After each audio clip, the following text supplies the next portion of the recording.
Hello, in this video we are going to quickly show you how to use Punnett squares to predict the genotypes and phenotypes of potential offspring. So the tutorial is going to start in a second. I just wanted to make sure that you can see how to use this page. So what you'll be able to do is you can type your genotypes and phenotypes right into these boxes here just by entering whatever. So Mr. Marple is going to explain how to use this example here, and you're going to fill in the genotypes and phenotypes in these boxes for this example. Even though they're given here, you're going to fill them in here also. All right, and then he will quickly show you how to do a Punnett square so that you can fill in these problems down here. All right, these problems might be slightly different than the ones he has, but you should be able to fill it in anyway. So without further ado, let's get to the tutorial.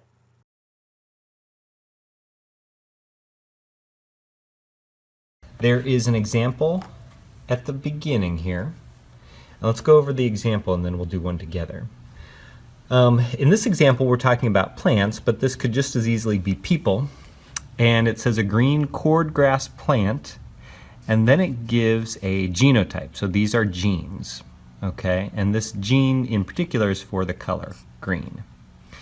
You have a capital G and a capital G, which are dominant genes or dominant alleles. Now that plant is being crossed with another green plant that's capital G and lowercase g. The capital G is what gives the plant its green color. The lowercase g, which is a recessive allele, would be for a different color like yellow. But the dominant gene masks that, so the plant is green.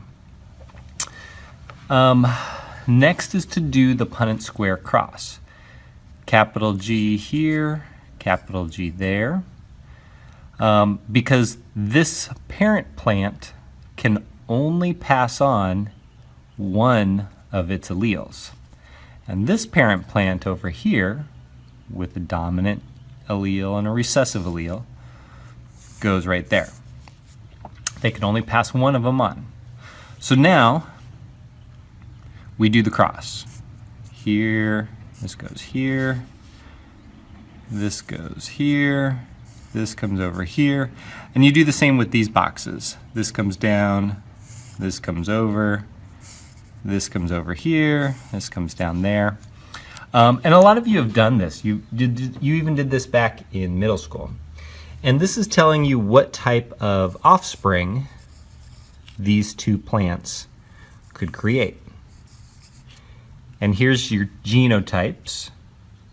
You could create two with the dominant alleles, and you could create two with the dominant and the recessive alleles. None that had two of the recessive alleles. There's no option in here where it shows the two lowercase g. Okay, let's make sure you can do this. So he just went over genotype. So in this box up here, you should be able to click on it, and you'll be able to write the genotype. So what we have is we have 2 big G, big G, big G, big G. And then if we tab, we have right here 2 big G, little g, 2 big G, I love that B, big G, little g, and finally in the last one we have 0 little g, little g.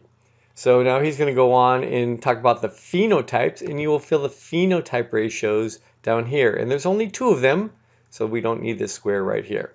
All right, let's get back to the tutorial. And then the phenotype is actually what's expressed.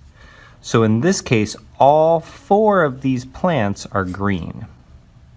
None of the others are any other color. If it was going to be a different color, that would be the lowercase g's, which we don't have any in this example.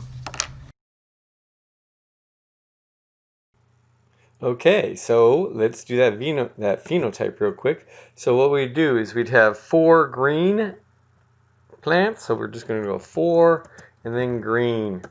Well, it might be. And over here, you're going to have 0 other. 0 other. So when you get down to these examples down here, you would do the same thing. Here it'd have to be green or yellow. If they do not give a color or a trait like tall, then you would put whatever they have, and then for the other one you would say other trait, or as they put here, other color. Exactly. All right, back to Mr. Marple's tutorial. All right, let's do a quick example for number 1. So we'll walk through this. So again, I have a green cord grass plant with capital G lowercase g, or dominant and recessive, and I have a yellow cord grass, 2 recessive. So the way I set this up, put the first one up here, second one down here, these go there, and I cross them. And this shows me my possible offspring. So I'm going to write genotype. And what do I get from my genotype? Well, I have 2 of these, capital G lowercase g. And I have 2 lowercase, or 2 recessive. So those are the genotypes. That's the genes that are available in this cross here. Those are the possible offspring. Now the phenotype is actually what we see, what's expressed. So the phenotype would be the colors possible from the offspring in this example. So in this example, I have 2 offspring that would be green.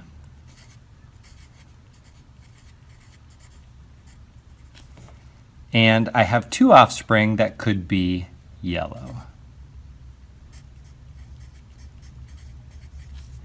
If it was 2 capital letter G's, 2 dominant alleles, then the plants would be green. So do the rest of these examples on your own. And if you have questions, come see myself or Mr. Lindemann.